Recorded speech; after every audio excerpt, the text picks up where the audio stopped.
अज्ञानतिमिरान्धस्य ज्ञानञ्जनशलाकया चक्षुरुन्मीलितं येन तस्मै श्रीगुरुवे नमः।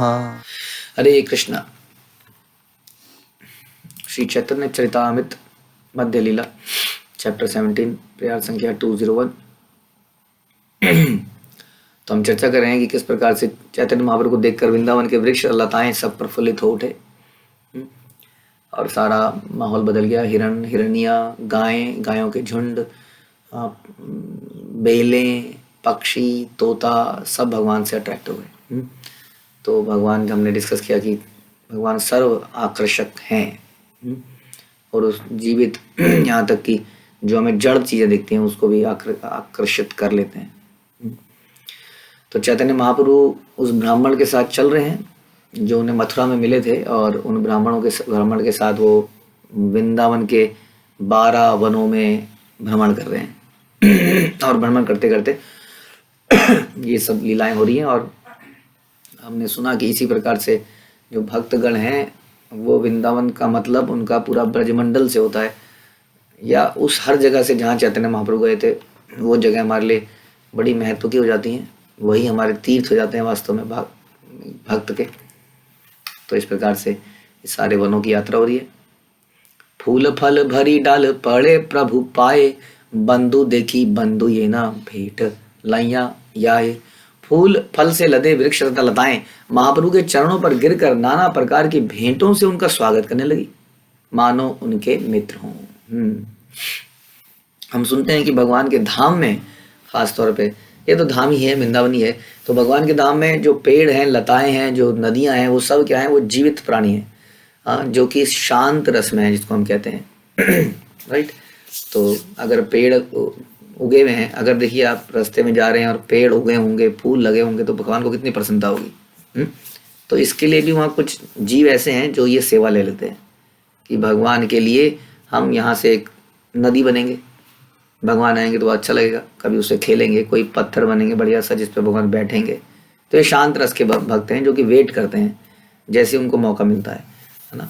इसके नेक्स्ट लेवल का फिर दास्य रस होता है जिसमें थोड़ा आदान प्रदान होता है। तो इस प्रकार से इस शांत रस इसको हम कहते हैं जिसमें हम भगवान की सेवा करते हैं। ये भी एक दिव्य रस है, 12 रसों में से 5 प्रमुख रसों में से एक है।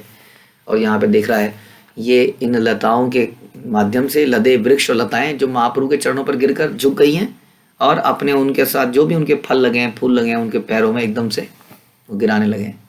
प्रभु देखी वृंदावनेर स्थावर जंगम, आनंदिता बंधु ये ना दिखे बंधुगण। इस तरह वृंदावन के सारे चर तथा अचर प्राणी महाप्रभु को देखकर परम हर्षित हुए। ऐसा लग रहा था कि मानो मित्रगण अपने अन्य मित्र को देखकर प्रसन्न हुए हों। तासावार प्रीति देखे प्रभु भावावेशे, सबा सने क्रीड़ा करे हैया तार वशे। उनके स्नेह को देखकर महाप्रभु प्रेम आविष्ट हो गए।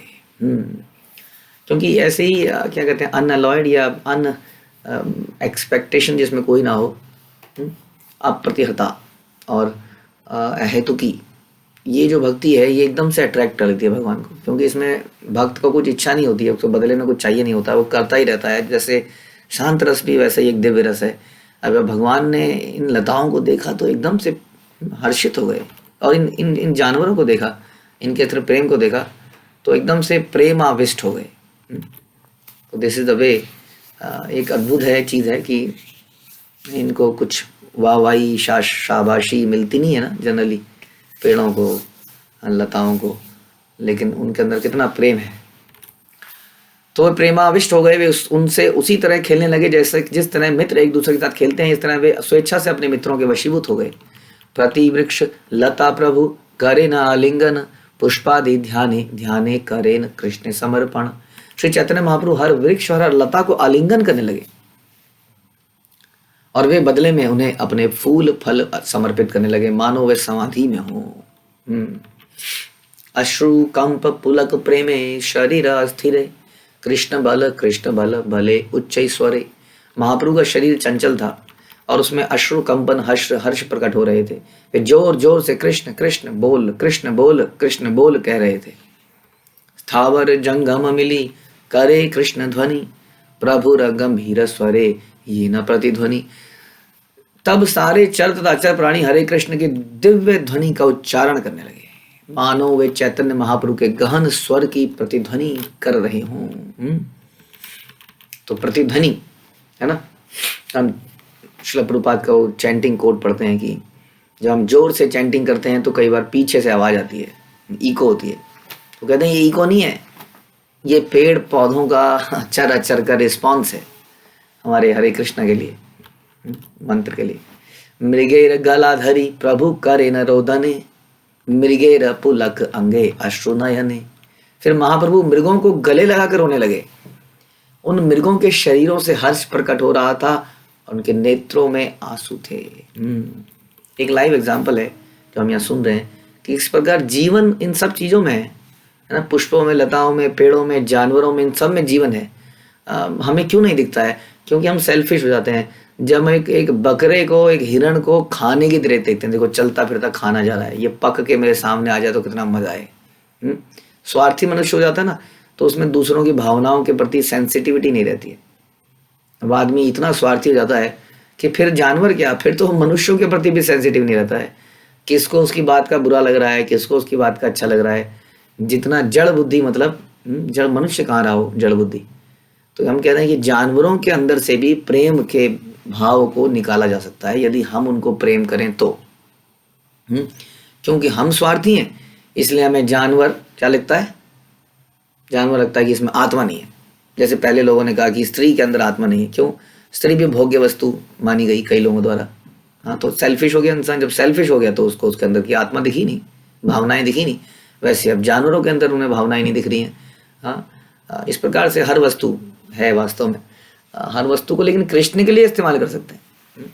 फूल को तोड़ा जा सकता है लेकिन भगवान के चरणों में चलाने के लिए, उससे उसको प्रसन्नता होती है, ये समझने की बात है।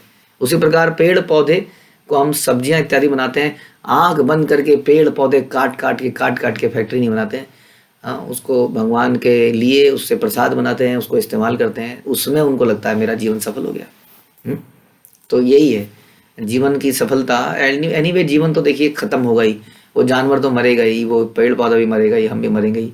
बट वो भगवान की सेवा में लग जाए तो उसका यूटिलाइजेशन बढ़िया हो गया, उसका जीवन सफल हो गया। जिस प्रकार से यहाँ पर ये रो रहे हैं, महाप्रभु के साथ लीला कर रहे हैं। वृक्ष डाले शुक शारी दिल दर्शन, ताहा देखी प्रभुर किछु सुनीते हैल मन। जब नर तथा मादा तोता वृक्ष की डाल पर दिखे तो महाप्रभु ने देखकर उनको बोलते हुए सुनना चाहते थे।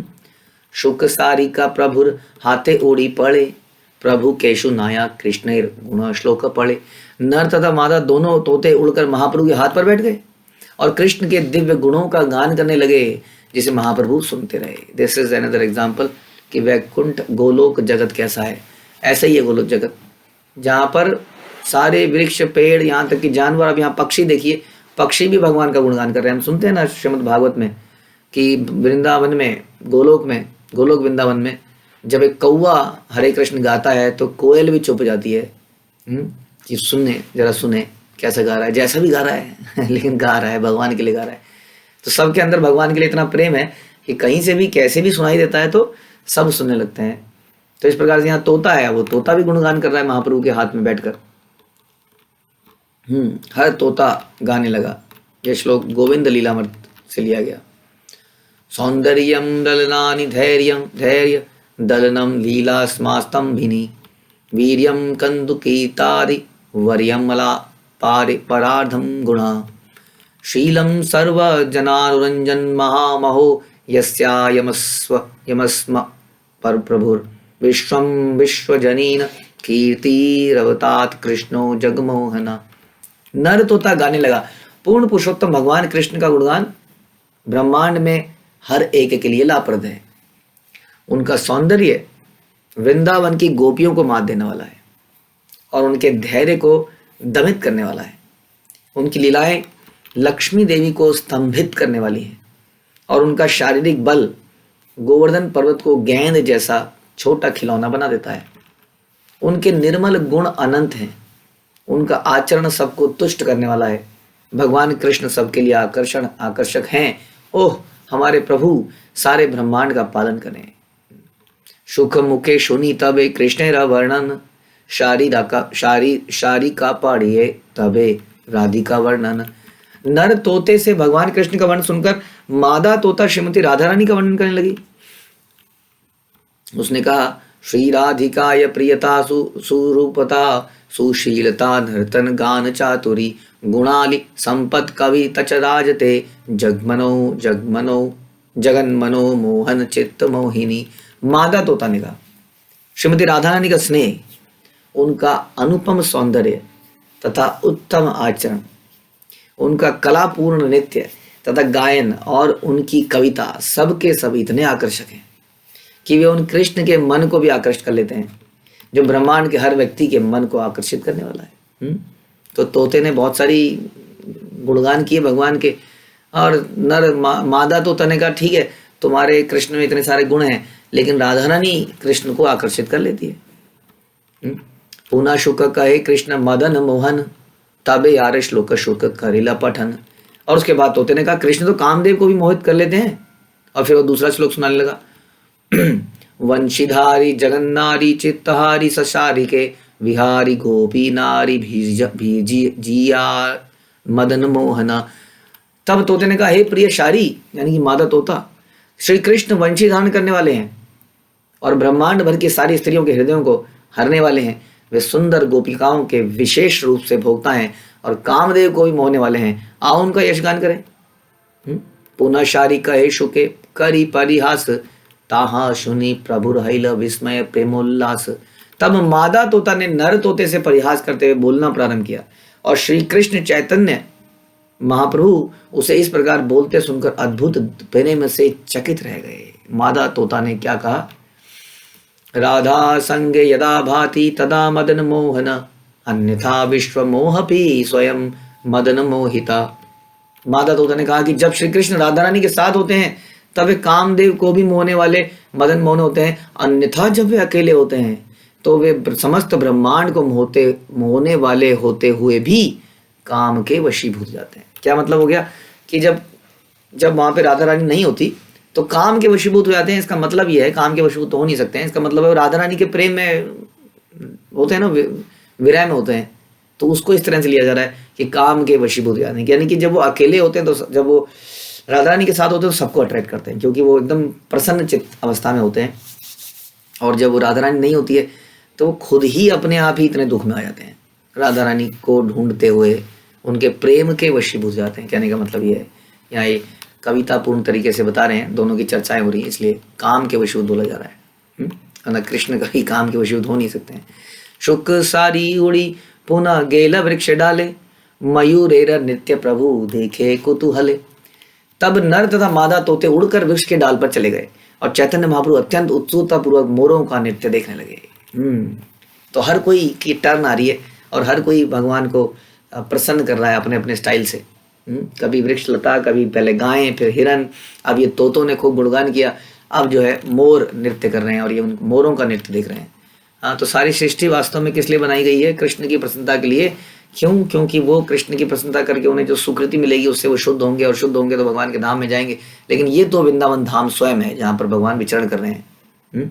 यहाँ पर तो धामवासी ही रह रहे हैं। ये गोलोक का माहौल दिखाया गया है, यही माहौल गोलोक में है, जिसको हम लोग मिस कर रहे हैं वास्तव में इस संसार में इंद्रिय तृप्ति को ढूंढ के।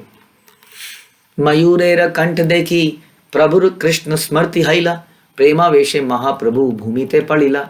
जब महाप्रभु ने मोरों की नीली गर्दन को देखा तो तुरंत उनमें कृष्ण की स्मृति जाग उठी और वो प्रेमाविष्ट होकर भूमि पर गिर पड़े। वास्तव में मोर के कलर से आप भगवान के कलर को थोड़ा सा रिजेंबल कर सकते हैं। कितना डार्क डीप ब्लू, और उनकी गर्दन में खास तौर पे जो कलर होता है, वो कलर देखते ही उन्हें कृष्ण की याद आ गई और भूमि पर गिर पड़े। प्रभु रे मूर्छित देखी से ही तो ब्राह्मण भट्टाचार्य संगे करे प्रभु रे संतर्पण। जब ब्राह्मण ने देखा कि चैतन्य महाप्रभु मूर्छित हो गए तो उसने तथा बलभद्र भट्टाचार्य ने उनकी देख रेख करी। आस्ते व्यस्ते महाप्रभुर प्रभुर लैया बहिर्वास जल सेक करे अंगे वस्त्रे रवातास। उन्होंने तुरंत महाप्रभु के शरीर पर पानी को छिड़का, हाँ, और फिर उन्होंने महाप्रभु का बाहरी वस्त्र ले लिया और उससे पंखा करने लगे।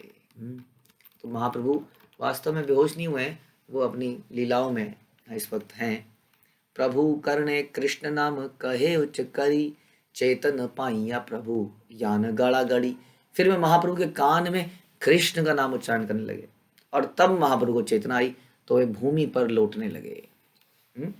जैसा कि महाप्रभु के बचपन में ही हमने सुना था कि किस प्रकार से वो बचपन में पैदा होते थे, रोते थे, हुए थे जब, और रोते को चुप कराने के लिए सारी आसपास की स्त्रियां हरे कृष्ण मंत्र का उच्चारण करती थी, हरी हरी बोलती थी तो चुप हो जाते थे। अभी भी उनको जागृत अवस्था में सो कॉल्ड संसारी माध्यम से लाने के लिए उनके कान में कृष्ण बोलते ही वो तुरंत चेतना में जाते हैं, क्योंकि वो राधा रानी के भाव में है, इसलिए कृष्ण नाम को सुनते ही उनके अंदर ऐसा भाव आ जाता है, तो भूमि पर लौटने लगे। कंटक दुर्गम वने अंग क्षत हैला, भट्टाचार्य कोले करी प्रभुर सुस्त कैला। जब महाप्रभु भूमि पर लौट रहे थे तब तीक्ष्ण कांटों से उनका शरीर घायल हो गया। जो जमीन पे कांटे थे और वो लौट रहे थे ऐसे ना, कोई वस्त्र तो ऐसा नहीं था, सन्यासी के वेश में थे। तो बलभद्र भट्टाचार्य ने गोद में उठाकर उनको शांत किया और वो लौटे जा रहे थे और खून निकल रहा था एक तरह से। अगेन भगवान के शरीर में खून नहीं हो सकता है, ये एक दिव्य लीलाएं हैं, भगवान ऐसा दिखाते हैं इस तरह का शरीर। कृष्णा वेशे प्रभुर प्रेमे गर गर मन, बोल बोल करी उठी करे नर्तन। श्री चैतन्य महाप्रभु का मन कृष्ण के प्रेम में भ्रमण कर रहा था। वे तुरंत उठ खड़े हुए और बोले कीर्तन करो, और स्वयं भी नाचने लगे। तो बहुत सारे दुखों का जो दुखों से निवारण, भक्तिमय दुखों से निवारण क्या है, जब गोपियां भगवान से विरह महसूस करती थी तो भगवान की चर्चाएं करने लगती थी, हाँ, या कीर्तन करने लगती थी। तो इसी प्रकार से, इसलिए संसार में हम लोग भी बड़े दुखी हैं अलग अलग समस्याओं से। हाँ, कभी भौतिक समस्याएं हैं, कई बार भक्तों को विरह भी महसूस हो रहा है भगवान से, तो क्या करते हैं, कीर्तन करते हैं, गुणगान करते हैं, श्रवण पठन करते हैं, तो उससे हमारी चेतना को थोड़ी ठंडक मिलती है। भट्टाचार्य से ही विप्र कृष्ण नाम गाए, नाचीते नाचीते पथे प्रभु चली आए।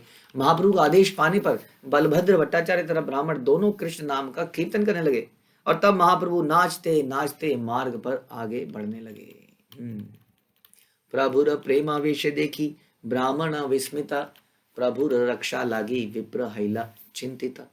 अब ये ब्राह्मण जो है ये तो अभी अभी महाप्रभु के साथ आया है इसको तो मालूम नहीं है कि कैसे कैसे महाप्रभु के अंदर भाव आते हैं, क्योंकि जगन्नाथपुरी से जो बलभद्र भट्टाचार्य आए थे वो तो काफी समय से देख रहे थे महाप्रभु को, तो ये अब देख के चिंतित हो गए।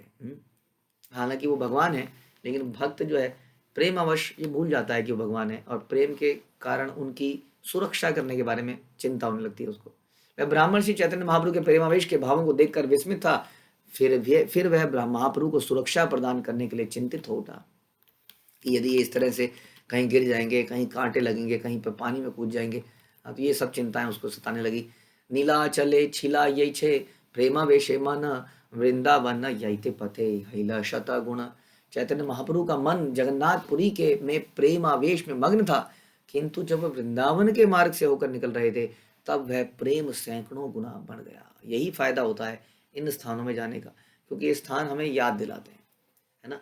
जैसे हम कहते हैं ना, एक इंग्लिश का वर्ड नोस्टाल्जिक, जो हम बेसिकली हम किसी अपने बचपन की जगह में जाते हैं, बचपन के स्कूल में जाते हैं तो यादें आने लगती है। ओ मैं यहाँ बैठता था, ये टीचर मुझे ऐसे बोलती थी, यहाँ घर था, यहाँ हम खेलते थे, यहाँ से हम अमरूद चुराते थे, यहाँ से जामुन चुराते थे, यहाँ पे ये करते थे, यहाँ पे वो करते थे, सारी बचपन की यादें आती हैं।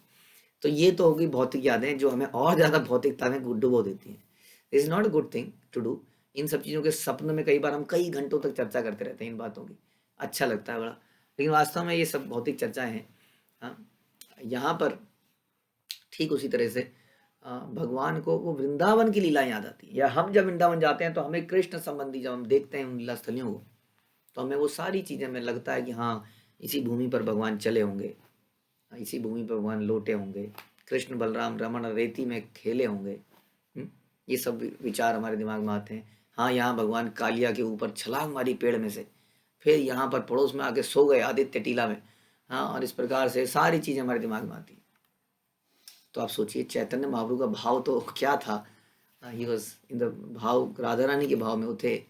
तो जब वो वृंदावन में आए और वहाँ के मार्गों से निकले, तो सोचिए वही राधा रानी, वही कृष्ण, वो लीलाएं जब उन्हें याद आई होंगी राधा रानी के भाव में कि हाँ इस जगह पर हाँ राधा, और जो कितनी चीज़ें ऐसी हैं जो हमें पता ही नहीं होंगी, जो शास्त्रों में निकल ही नहीं पाई। लेकिन उनको तो सारी घटना याद आ रही होंगी, एक एक चीज़ याद आ रही होगी। हाँ, यहाँ पर हम नृत्य किया करते थे राधा रानी के साथ, यहाँ ये होता था, वहाँ वो होता था।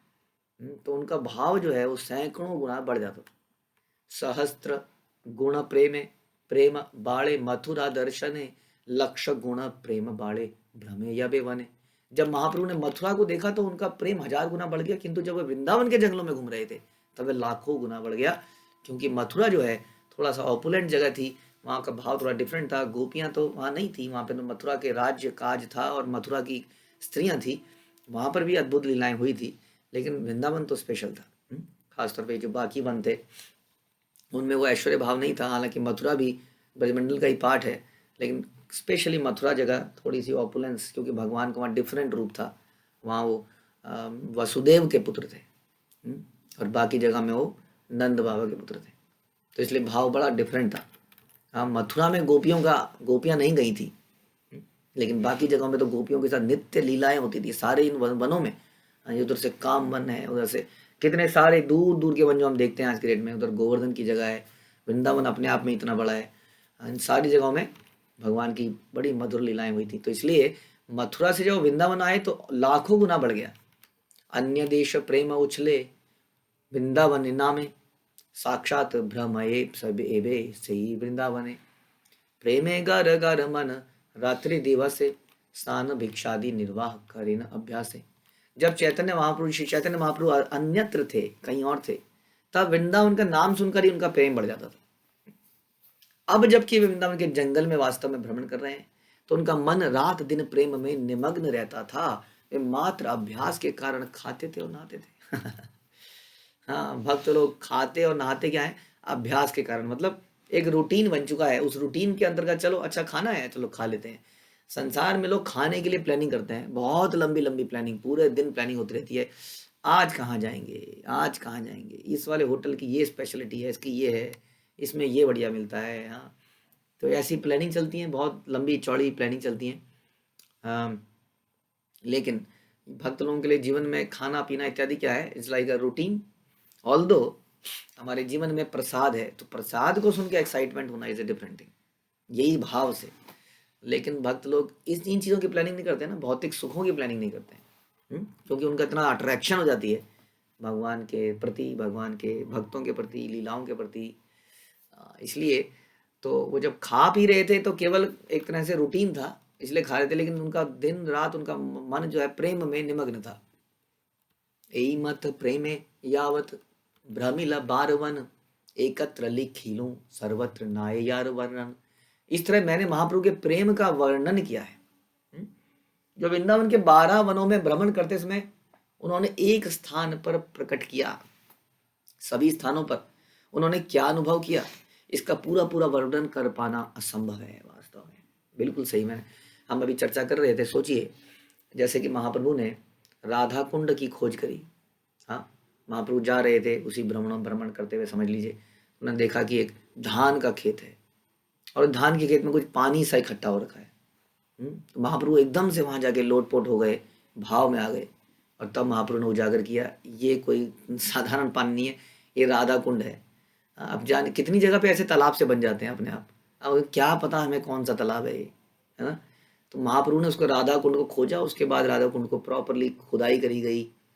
फिर बाद में रघुनाथ दास गोस्वामी और हमारे कई भक्तों ने उसको उसकी मदद करी, उसका उस जगह को बनाया। आज वो इतना सुंदर राधा कुंड, श्याम कुंड दिखता है। लेकिन एक ज़माने में वहाँ खेत ही खेत थे, धान उगा हुआ था और पता ही नहीं चल रहा। धान के बीच में थोड़ा सा समझ लीजिए कुछ जगह पे गीला है, कुछ पानी इकट्ठा हो रखा है।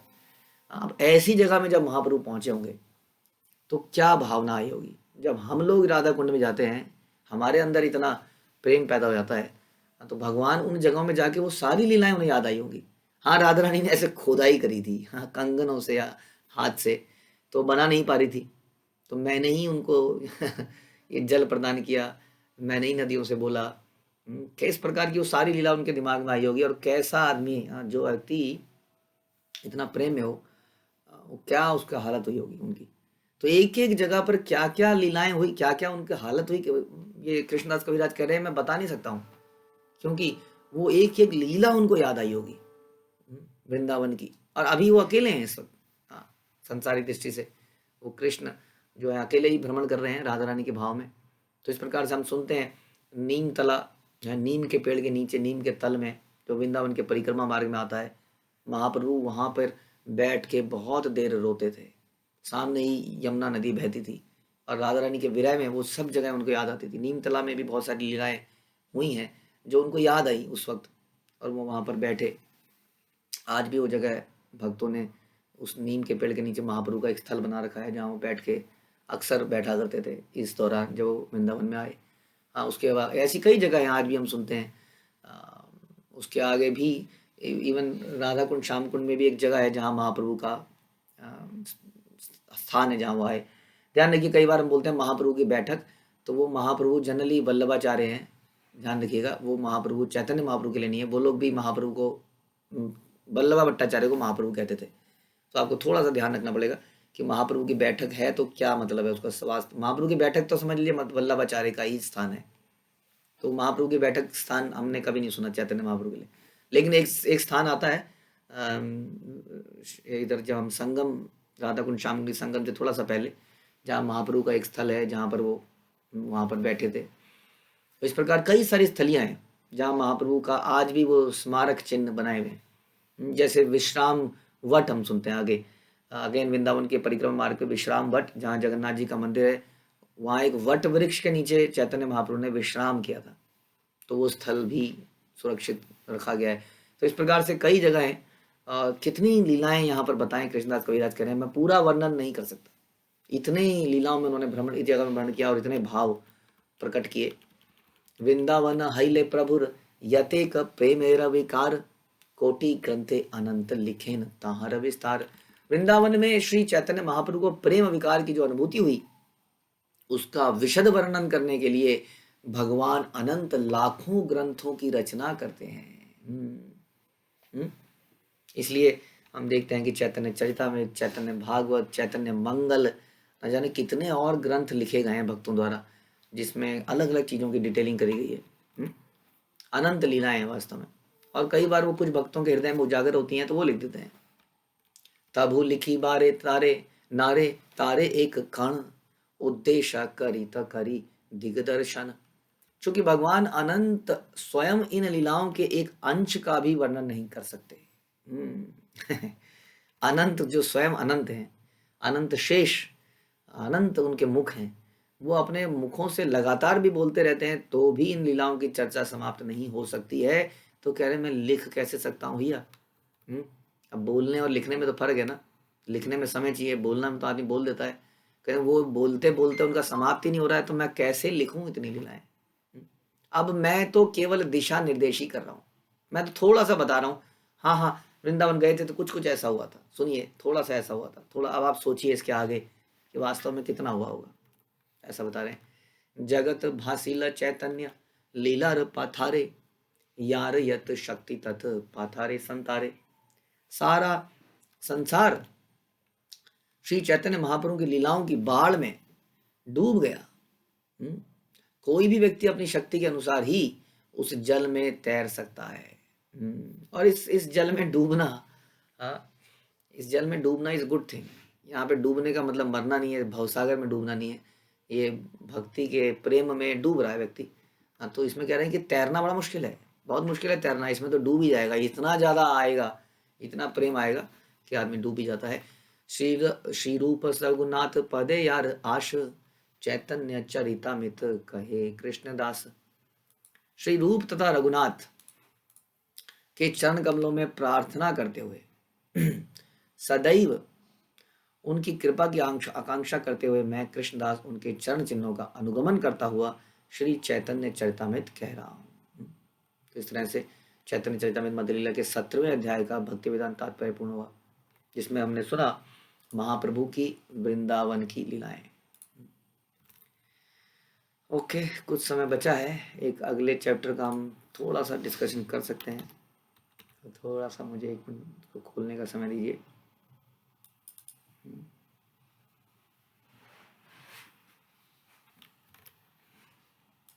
सत्रहवां अध्याय के बाद हम करते हैं अध्याय संख्या 18। इसका शीर्षक है, अभी हम इसको कंटिन्यू कर रहे हैं,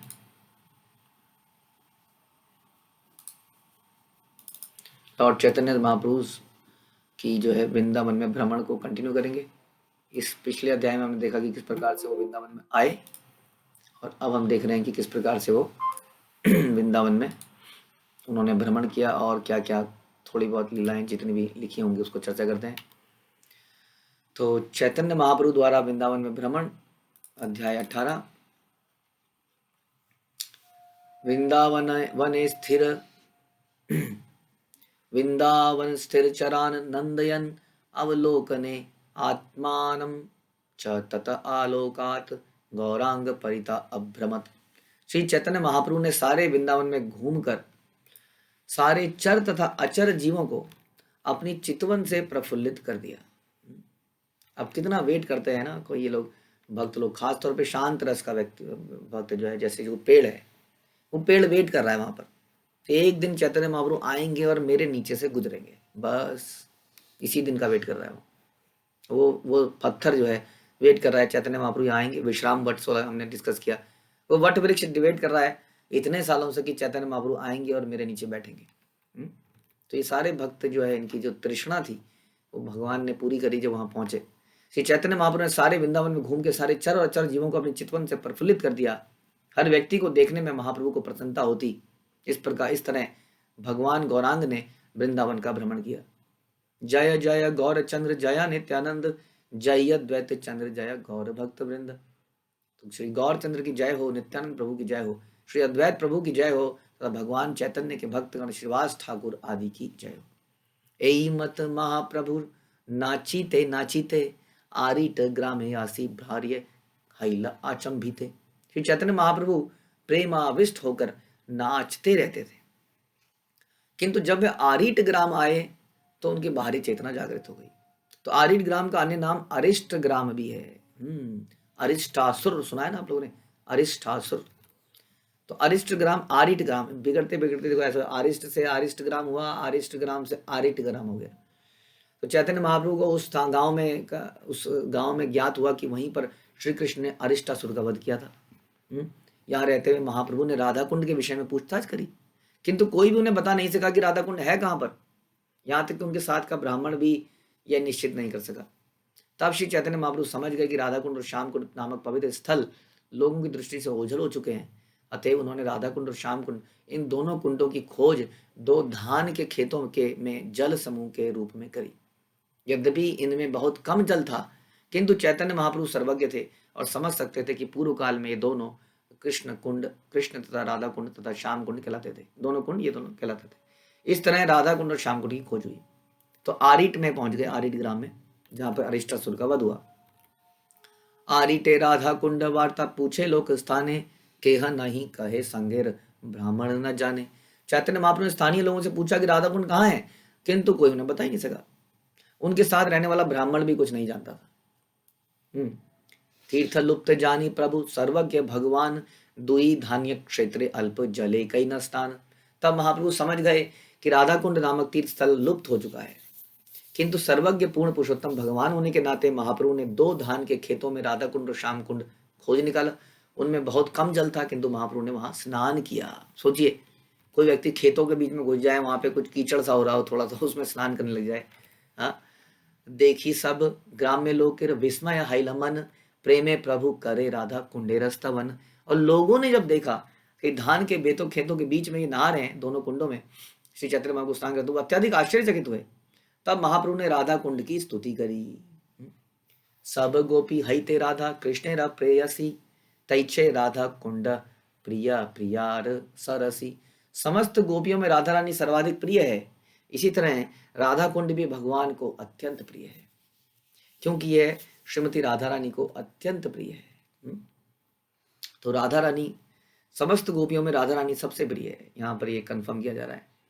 और राधा कुंड भी इसलिए भगवान को सबसे प्रिय है क्योंकि श्रीमती राधा रानी को ये प्रिय है। यथा राधा प्रिया विष्णु तस्तया कुंड प्रियम, तथा सर्वगोपेषु सेविका विष्णुरत्यंत बल्लभा। जिस प्रकार श्रीमती राधा रानी भगवान कृष्ण को अत्यंत प्रिय है, उसी प्रकार उनका सरोवर राधा कुंड भी उन्हें सर्वाधिक प्रिय है। समस्त गोपियों में श्रीमती राधा रानी निश्चित रूप से अत्यंत प्रिय है। यह पद्म पुराण से लिया गया। यही कुंडे नित्य कृष्ण राधिकार संगे, जले जल केली करे तीरे रास रंगे। इस कुंड में भगवान कृष्ण तथा श्रीमती राधा रानी नित्य प्रति जल विहार करते थे और इसके तट पर रास नृत्य करते थे। तो जल विहार जैसा आपने सुना था कि इस लीला में भगवान कहते हैं कि मैं रोज राधा कुंड में स्नान करा करूंगा, और वो राधा रानी कहती है मैं शाम कुंड में स्नान करा करूंगी, मुझे वो बड़ा प्रिय है। इस प्रकार से दोनों ही वहां पर आते थे। से ही कुंडे यही एक बार करे स्नान, थार राधा सम प्रेम करे कृष्ण, कृष्ण करे दान। जो कोई इस कुंड में एक बार भी स्नान करता है उसे भगवान कृष्ण श्रीमती राधा रानी जैसा ही प्रेम प्रदान करती है। ध्यान करिए, इस स्नान का मतलब डूब के स्नान करना ही नहीं है जैसा हम सुनते हैं हमारे आचार्यों से। उसको अपने उसके जल को ऊपर छिड़क लेना भी एक प्रकार का स्नान है, क्योंकि अक्सर देखा गया है कि जब पानी में घुसते हैं तो हमारे अंदर की मछली जागृत हो जाती है। क्योंकि पिछले जन्म में मछली तो रहे होंगे ना, तो मछली जागृत हो जाती है और वो जल में क्रीड़ा करना चाहती है। और फिर हम कई तरह के उछल कूद करने लगते हैं। इस प्रकार से उस जल की महत्वता समाप्त हो जाती है, उसका भाव समाप्त हो जाता है, वो एक नहाने की जगह बन जाती है, स्विमिंग पूल बन जाता है। इसलिए श्रील प्रभुपाद ने ऐसा कहा कि we have to be very careful. Although Prabhupada के कुछ वक्तव्य ऐसे भी हैं जहाँ उन्होंने अलाउ किया कुछ भक्तों को कि नहा सकते हो, इसलिए आज भी कई भक्त वहाँ स्नान करते हैं। इस्कॉन के कई भक्त बहुलाष्टमी आई थिंक उस दिन वहाँ पर स्नान करते हैं। तो लेकिन ऐसा हमने सुना हिजोर गोपाल कृष्ण महाराज से कि पर्सनली उनको बोला गया था कि ऐसा ना करो, तो इसलिए हम लोग उसको नहीं करते हैं। तो हम लोग क्या करते हैं, आचमन छिड़काव, अपने ऊपर पानी छिड़क लेते हैं, आचमन कर लेते हैं, जो कि स्नान के बराबर है। इससे क्या होता है, उस स्थान की मर्यादा बनी रहती है हमारे हृदय में एटलीस्ट। नहीं तो आप देखेंगे कि अगर हम पानी में कूदे तो उसके बाद तो बड़ा मुश्किल हो जाता है अपने आप को ही संभालना। तो इसलिए यहाँ पर बता रहे हैं कि जो कोई भी उसमें स्नान करता है उसे उसे भगवान कृष्ण श्रीमती राधा रानी जैसा ही प्रेम प्रदान करते हैं। हमने तो कई बार आचमन कर लिया है, ऐसा फीलिंग आई नहीं कभी। इसलिए नहीं आई क्योंकि हमारे हृदय में बहुत सारे अपराध हैं। हम ऐसे हमने उतनी महत्वता हम समझते नहीं है चीज़ों की, या बहुत सारे अपराध करते रहते हैं, है ना। इसलिए अपराध के साथ साथ तो भक्ति मुश्किल हो जाती है। इसलिए हृदय को बड़ा ही निर्मल कोमल करना पड़ेगा, अपराध रहित करना पड़ेगा, तब जाके इन चीज़ों का हमारे ऊपर असर ज़्यादा पड़ेगा। कुंडेर माधुरी ये न राधर मधुरिमा, कुंडेर महिमा ये न राधर महिमा। राधा कुंड का आकर्षण श्रीमती राधा रानी के समान मधुर है, इसी तरह राधा कुंड की महिमा श्रीमती राधा रानी की महिमा के ही समान महान है। इतनी महान ये जगह है राधा कुंड। ऐसा बोला जाता है कि पूरे संसार में सबसे इम्पोर्टेंट सबसे टॉप की जगह कौन सा है, ब्रजमंडल। और ब्रजमंडल के अंदर भी 12 वन है, उनमें से कौन सा वन, वृंदावन सबसे अधिक, जहाँ भगवान की रमणीय लीलाएं हुई। और वृंदावन में भी सबसे प्रमुख स्थान बोला जाता है इस गोवर्धन, जहाँ पर अगेन गोवन बहुत मधुर लीलाएं हुई। गोवर्धन ऐसी फैसिलिटीज़ प्रोवाइड करता था कि सारी लीलाएं वहाँ हो पाती थी। और गोवर्धन की तलहटी पर सबसे प्रमुख स्थान है राधा कुंड। तो इस प्रकार से ये सबसे महत्वपूर्ण जगह मानी जाती है। रघुनाथ दास गोस्वामी वहीं पर बहुत समय रहे और सेवा करी, भक्ति विनोद ठाकुर भी वहाँ पे सेवा करी। तो इस प्रकार से हमारे आचार्य के हिसाब से ये बहुत ही महत्वपूर्ण जगह है। लेकिन इसका मतलब ये नहीं है कि वहाँ पे जाकर रहना शुरू कर दिया जाए। हमें रहना तो आचार्यों के हिसाब से पड़ेगा, वहाँ जाना चाहिए, दर्शन करने चाहिए, क्योंकि जैसे मैंने बोला हमारा हृदय अभी इतना शुद्ध नहीं है। वो अगर व्रज में भी रहेगा तो थोड़े दिन व्रज को एक नॉर्मल जगह बना लेगा, वहाँ पे बिजनेस करेगा, कुछ नौकरी करेगा, पैसा कमाएगा, कुछ सारा भाव खराब हो जाएगा। इसलिए राधा कुंड में जाइए, वहाँ पे जप कीजिए, हाँ आचमन कीजिए, उस भाव में आइए और फिर अपने सेवाओं में लगिए। नहीं तो कई लोग बिविल्डर हो जाते हैं कि तुम व्रज में क्यों नहीं रहते हो, तुम कहाँ इंडिया में बाहर इधर उधर रहते हो, यहीं रहना चाहिए, राधा कुंड में आओ। कोई बाबा जी के चक्कर में पड़ जाते हैं, वो राधा कुंड में बुला लेते हैं लोगों को। हाँ, तो ध्यान रखिए, हमारे आचार्यों के माध्यम से ही तो हमें पता चला है कि व्हाट इज़ राधा कुंड। उन्हीं को छोड़कर हम फिर कहीं और चले जाएं तो ये धोखा देना होगा, कैसे कृपा मिलेगी हमें। इसलिए जैसा आचार्य ने बुलाया है बताया है वैसा ही करना पड़ेगा। तो राधा कुंड के बारे में हम अपनी इस चर्चा को जारी रखेंगे। आज यहीं पर समाप्त करते हैं। श्रील प्रभुपाद की जय, श्री चैतन्य चरितामृत की जय, श्री कृष्णदास कविराज की जय।